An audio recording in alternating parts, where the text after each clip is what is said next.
Good morning, good afternoon, or good evening to the world's greatest English Language Arts 30 students. It's Mr. Davis checking in with you again for a couple of quick notices just ahead of our February break that's coming up. Something to keep in mind that goes along with this. The February break runs from February 19th to the 23rd. February 19th, of course, is Family Day in Saskatchewan, and all schools are closed, and in our division, all schools are closed that entire week. That affects us at the online center. The course was designed for you to be able to take off not only the February break, but also the Easter break, and still finish on time. However, if you feel that you've fallen a little behind, or you would like to work ahead, this is an excellent opportunity for you to do that. I won't be in the office or answering emails during that time, but you can continue as you like.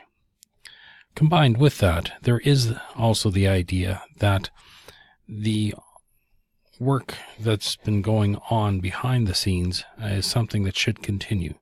You'll notice the picture here that we have of our Gradebook Center. Beside the names is a column that says last access. That tells us when people have most recently logged in to the course. And what we want to make sure is that people are not only logging in regularly, but also under the total are handing work in regularly.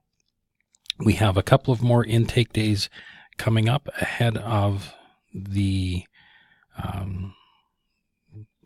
term. So we just want to make sure that everybody is getting work in and keeping secure in their spot. As you're working ahead, or as you're taking a little bit of time off, I want to draw your attention to a poem by a Canadian poet. He's been recognized nationally and internationally for his work. Once upon a time taught English at Evan Hardy Collegiate, was a founder of Thistledown Press, and Saskatchewan's first poet laureate. I mentioned to some of you that one of my good friends from high school and junior high had passed away, and I went to his funeral last week. Another of my friends from high school lost his father this past weekend, and that funeral is today.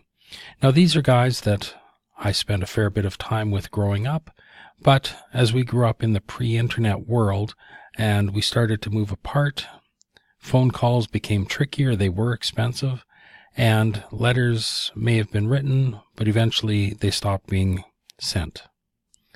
With that in mind, it reminded me of this poem, and I just wanted to share it with you for a minute because English teachers seem to like to bring literature into it and remind us just what role it has. It's a poem called The Girl in the Black Lounge Chair. It says, waiting for my night class to begin, smoking that one last cigarette, I noticed the girl curled in the black lounge chair, reading a letter, lost to everything around her.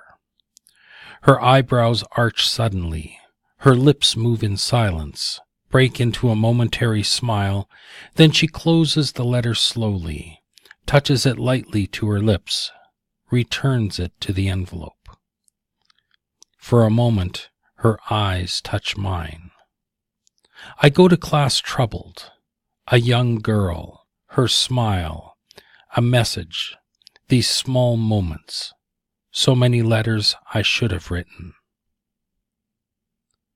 If you have time over the break and you're thinking of someone that you used to be in touch with, but you've lost contact a little bit, that you're wondering how they're doing, we have lots of devices available to us through our various social media platform, through texting, through email, and even through a telephone.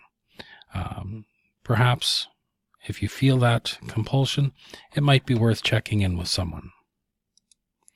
Also related to all of this, as we are English 30B, and you're working through Lord of the Flies right now, I came across this item on the Toronto Metro website. Kim Fu tells vivid survival story of 5 preteen girls stranded in the wilderness.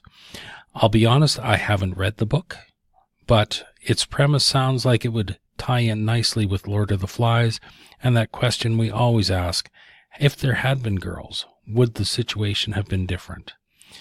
If you find yourself by a bookstore, if you see this and it catches your interest, please take a look and let me know how it all works out. In the meantime, I want you to enjoy this next week. Have a great week off, rest, recuperate, regenerate, and come back with a little bit of renewed vigor. Have a wonderful week.